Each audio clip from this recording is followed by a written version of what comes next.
Hello friends, कैसे हो आप सब। आई होप आप सब अच्छे होंगे। तो इस वीडियो में हम बात करने वाले हैं प्रेशर के बारे में। ये हमारा सेकंड लेक्चर है। हमने फर्स्ट लेक्चर में फोर्स के बारे में बात की थी।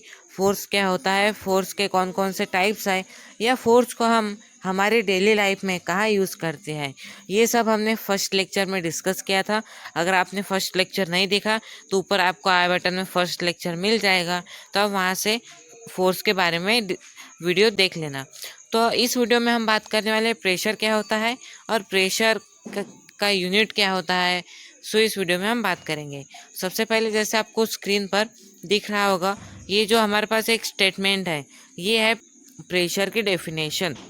The force acting on a unit area is called pressure. अगर हमने कोई भी एक यूनिट एरिया लिया, तो अगर यूनिट एरिया पे अगर हम कोई फोर्स अप्लाई कर रहे हैं तो हम उसे कहेंगे प्रेशर। यूनिट एरिया मतलब अगर हमने कोई भी एरिया मेज़र करके लिया, जैसे कि हमने जो एरिया हम normally metre square centimetre square में मेज़र करते हैं, तो अगर हमने सेंटीमीटर स्क्वायर इतना एरिया लिया तो हम उस पर कितना फोर्स अप्लाई कर रहे हैं तो हम उसे क्या कहेंगे, हम उसे कहेंगे प्रेशर। अब इसके नीचे जैसे आपको दिख रहा है, ये है प्रेशर की प्रेशर की ये है प्रेशर का फॉर्मूला। तो इस फॉर्मूले में हमें ये दिया है pressure equal to force upon area.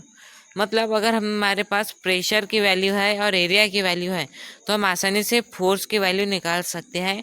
तो ये जो फॉर्मूला है ये आपको हमेशा काम में आएगा, इसलिए ये फॉर्मूला आपको याद में रखना है।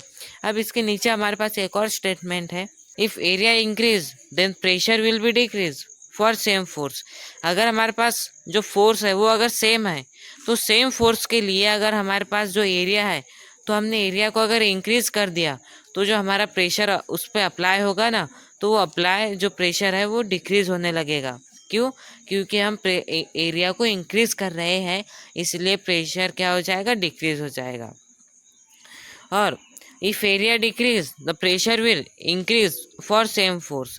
अगर हमारे पास एरिया है, प्रेशर है और फोर्स है, तो अगर हमने फोर्स को सेम किया, फोर्स को हमने सेम लिया हमेशा, तो सेम फोर्स के लिए अगर हमने एरिया को डिक्रीज किया तो जो प्रेशर है वो ऑटोमेटिक इंक्रीज होने लगेगा।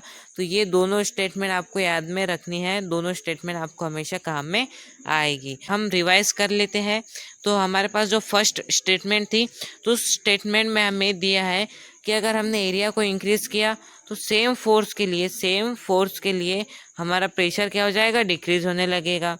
और सेकंड स्टेटमेंट में हमें ये दिया है कि अगर हमारे पास फोर्स क्या है, हमारे पास जो फोर्स है वो सेम है, तो सेम फोर्स के लिए अगर हमने एरिया को डिक्रीज किया, एरिया को अगर हमने कम किया, तो जो प्रेशर है वो ऑटोमेटिक इंक्रीज होने लगेगा। तो ये दोनों स्टेटमेंट आपको हमेशा याद में रखना है, ये हमेशा आपको काम में आएंगे। अब हम बढ़ते हैं हमारा नेक्स्ट पॉइंट। जैसे आपको इस स्क्रीन पर ये इमेज दिख रही होगी। फ्रेंड्स, अब हम इन दोनों पिक्चर हमें क्यों दिए हैं हम अब डिस्कस करेंगे।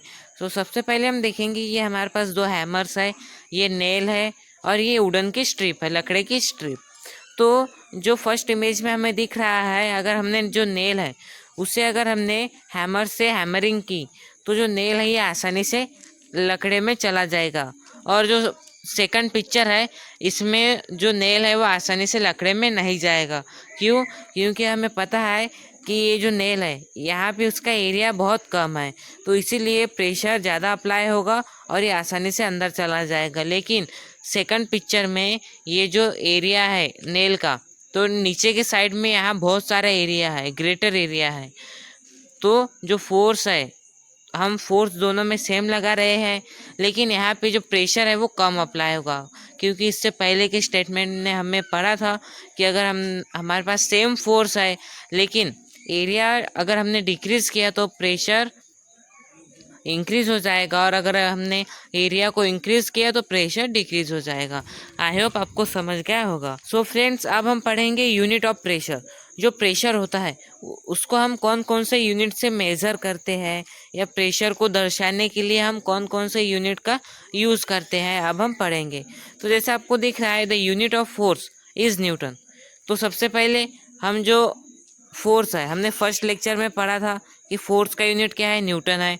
और एरिया को हम मीटर स्क्वायर में मेज़र करते हैं, इसीलिए हमने इससे पहले प्रेशर का फॉर्मूला पढ़ा था, तो उसके मदद से ही हम प्रेशर इक्वल टू न्यूटन पर मीटर स्क्वायर ये प्रेशर का यूनिट हमने बना लिया।